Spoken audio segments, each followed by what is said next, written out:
नमस्कार. आवाज माझा वृत्तवाहिनीत आपल्या सगळ्यांचं स्वागत. वळीच्या काही ठळक घडामोडींकडे. उबाठा गटावर खासदार नरेश म्हस्के यांची घणाघाती टीका.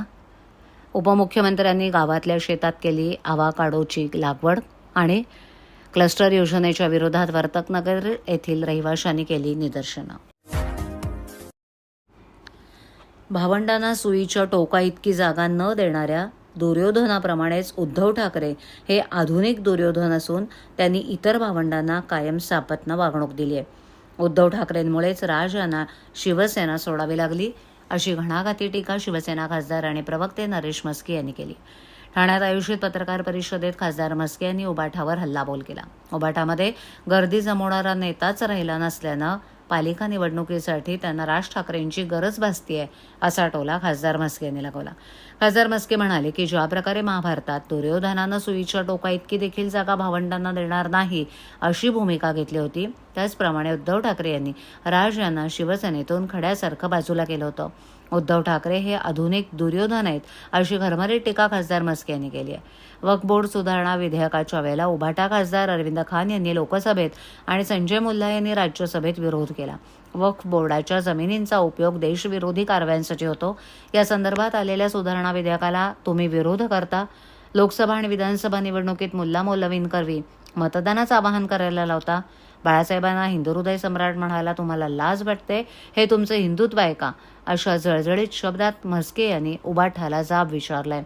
खासदार म्हस्के पुढे म्हणाले की शिवसेनेचे मुख्य नेते आणि राज्याचे उपमुख्यमंत्री एकनाथ शिंदे यांची उत्तरोत्तर होणारी प्रगती आणि जनमानसातील प्रतिमा उजळल्यानं उबाठा आणि संजय राऊत यांच्या शरीराची लाहीलाही झाली असून अशी नामुष्की त्यांच्यावर ओढवली आहे, असा टोला खासदार म्हस्के यांनी लगावलाय. राज ठाकरे यांच्या घराला कॅफेटेरिया म्हणणं हे उद्धव ठाकरे यांच्या परवानगीशिवाय राऊत बोलू शकतात का, असा सवाल खासदार म्हस्के यांनी केला. घरी पाहुणे येतात त्याला आपण हॉटेल किंवा कॅफे म्हणतो का? घराची टिंगल टवाळी करण्यासोबतच राज ठाकरे जातील का, अशी शंका खासदार म्हस्के यांनी उपस्थित केली. खासदार म्हस्के म्हणाले की उबाठानं पंतप्रधान नरेंद्र मोदी, अमित शहा, देवेंद्र फडणवीस यांच्यावर टीका केली होती. मात्र कामाचं निमित्त सांगून उबाठा आदित्य ठाकरे फडणवीस यांना भेटतात, ही त्यांची दुटप्पी भूमिका आहे. संजय राऊत यांनी शरद पवार यांच्या पक्षाला भेसळ म्हटले. खरंच भेसळ आहात की असली ते खासदार सुप्रिया सुळे यांनी भूमिका स्पष्ट करावं, असं आवाहनही खासदार म्हस्के यांनी केलं. मग आता राज ठाकरे यांना मस्का लावण्याचा प्रयत्न करतात. त्यांच्यावर अतिशय वाईट अवस्था झालेली आहे. उद्धव ठाकरे आधुनिक दुर्योधन आहेत. दुर्योधन त्या काळी महाभारतात म्हटले होते की एका सुईच्या टोकावर मावेल एवढीही जागा मी माझ्या भावंडांना देणार नाही. तशाच पद्धतीने उद्धव ठाकरे आपल्या भावंडांशी वागलेले आहेत. त्यांच्या वागण्यामुळे राजसाहेब ठाकरे यांना सुद्धा शिवसेना त्यावेळी सोडावी लागली. ते राज ठाकरे साहेब पुन्हा उद्धव ठाकरे यांच्याकडे जातील का हो? किती मस्का लावणार? आणि एकनाथ शिंदे साहेबांची जी प्रगती आहे, जनमानसांमध्ये जे त्यांचं स्थान आहे, लोकांचा वाढता प्रतिसाद आहे आणि अख्खे उबाठा सोडून चाललेले आहे, त्यामुळे हा जो काय पाटणकर काढा त्यांना जो एकनाथ शिंदे साहेबांनी जो दिलेला आहे ना, त्यांनी सुद्धा आता इलाज होत नाही. आता सगळीकडे त्यांना कैलास जीवन लावावे लागणार आहे. उपमुख्यमंत्री एकनाथ शिंदे हे सध्या सातारा जिल्ह्यातील दरे या त्यांच्या मूळ गावी गेलेत. दरवर्षी आपल्या गावी गेल्यावर ते आपल्या सहकाऱ्यांसोबत एका तरी नव्या झाडाची लागवड करतात.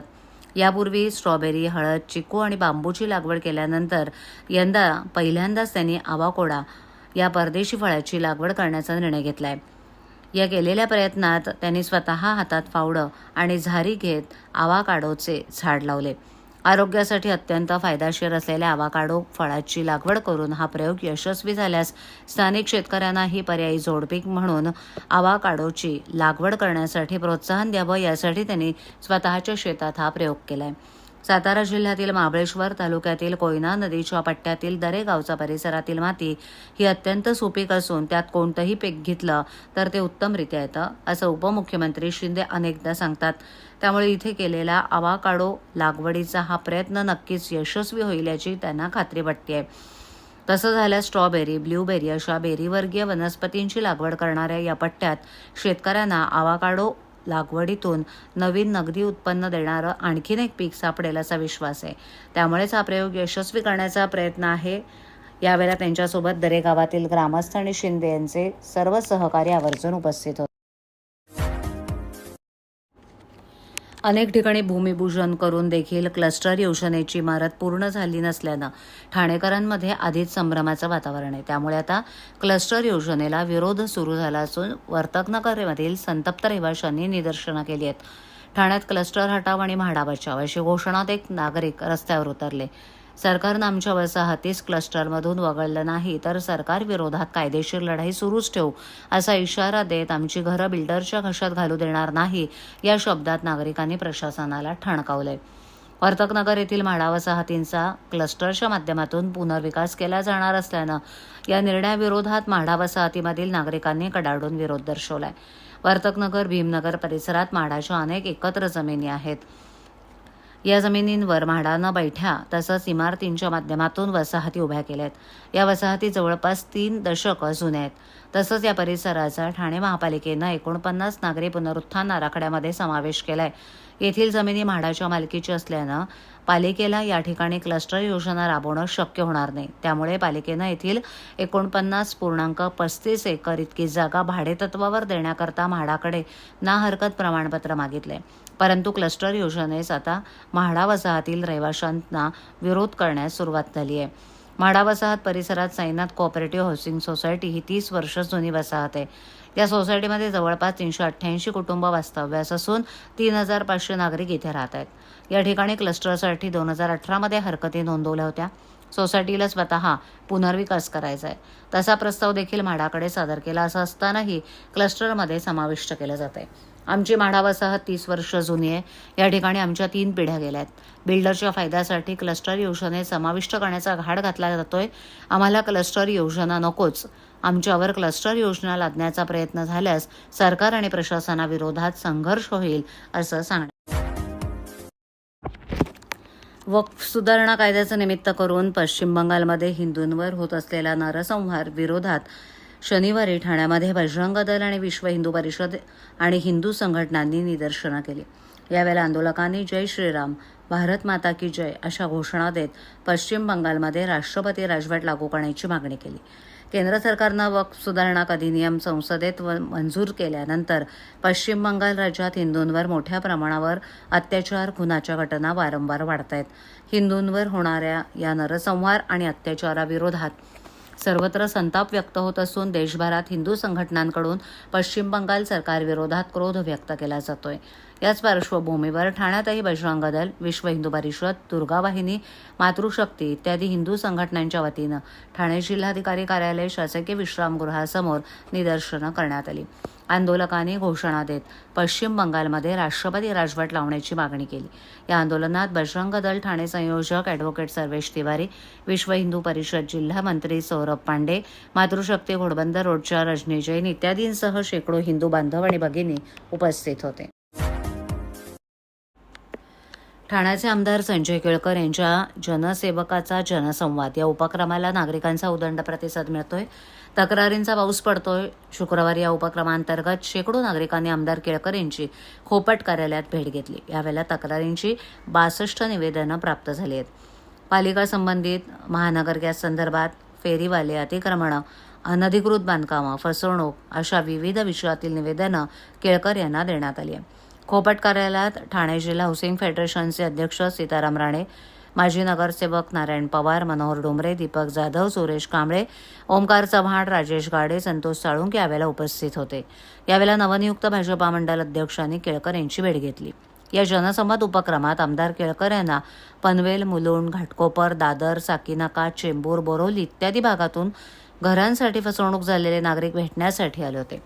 या सर्वांची सबसे सस्ता सबसे अच्छा या स्लोगनवर सिलिंग प्रॉपर्टीनं घोर फसवणूक केली आहे. सीलिंग प्रॉपर्टीनं या नागरिकांशी खोटं ॲग्रीमेंट केलंय. लोकांचे चेक बाउन्स झालेत. याबाबत आमदार केळकर यांची या फसवणूकदारांनी घरासाठी गुंतवलेले पैसे परत मिळावेत याकरता भेट घेऊन निवेदन दिलंय. आमदार केळकर यांनी यावेळेला बोलताना सांगितलं की ही बाब खूप गंभीर आणि चीड आणणारी आहे. गरीब सामान्य माणूस एक एक पैसा जोडतो, कर्ज काढतो, दागिने गहाण ठेवतो. त्यांचा कष्टाचा पैसा असतो आणि आपल्या घराचं स्वप्न पूर्ण व्हावं याकरता तो पैसे गुंतवतो.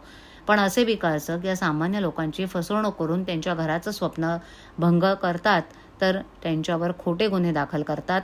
ही बाब आम्ही सहन करणार नाही असं केळकर यांनी सांगून या विषयाबाबत तातडीनं पोलीस आयुक्तांशी चर्चा करून अशा फसवणूक करणाऱ्या विकासकांवर तातडीनं कठोर कारवाई करण्याची मागणी करणार असल्याचं सांगितलं. या फसवणूक झालेल्यांमध्ये कोणी रस्त्यावर गजरे विकणारे, कोणी रस्त्यावर झाडू मारणारे, कोणी वॉचमॅन, कोणी फेरीवाले असे गरीब कष्टकरी नागरिक आहेत. आमदार केळकर यांनी या कष्टकऱ्यांना त्यांचे पैसे परत मिळेपर्यंत त्यांच्या पाठीशी ठामपणे उभं राहणार असल्याचं आश्वासन दिलंय. लोकांची फसवणूक झालेली आहे. आज आमच्या या कार्यालयात जनसंवाद उपक्रमाच्या अंतर्गत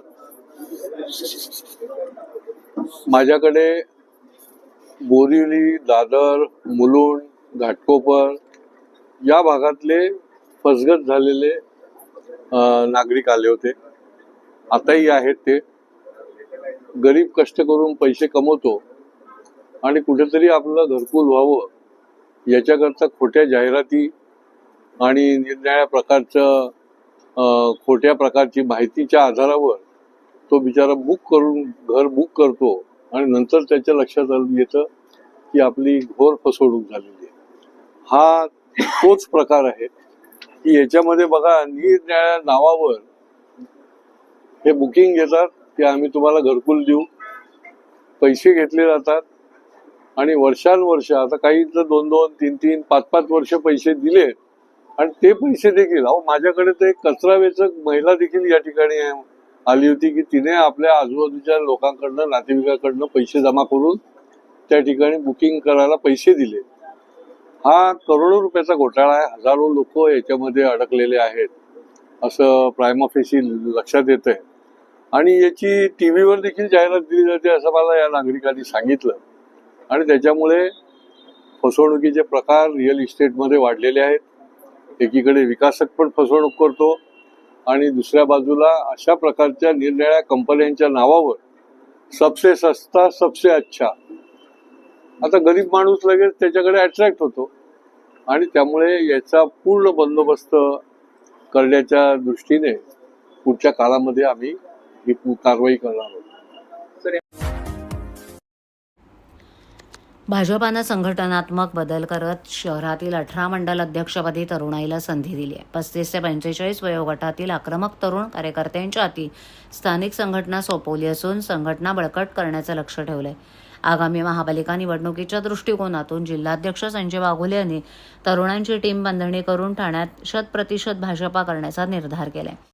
आवाज माझावरील एखादी बातमी पाहिजे राहून गेली असल्यास यूट्यूबवरती तुम्ही पाहू शकता. तर मग नक्की सबस्क्राईब करा आवाज माझा. आपल्या विभागातील काही सूचना अथवा समस्या असल्यास त्या आमच्यापर्यंत जरूर पोहोचवा. आम्ही तुमचा आवाज नागरिकांपर्यंत नक्की पोहोचवू. आम्हाला संपर्क करण्यासाठी आमचा पत्ता आवाज माझा 103 सायलेक आदर्श नगर कोलबाड रोड ठाणे पश्चिम. आमचा दूरध्वनी क्रमांक 7666621341. आमचा ईमेल ID awazmaza.tvnews@gmail.com. तर पुन्हा भेटू याच वेळी याच ठिकाणी काही नवीन घडामोडींसह आवाज माझा वृत्तवाहिनी. तोपर्यंत नमस्कार.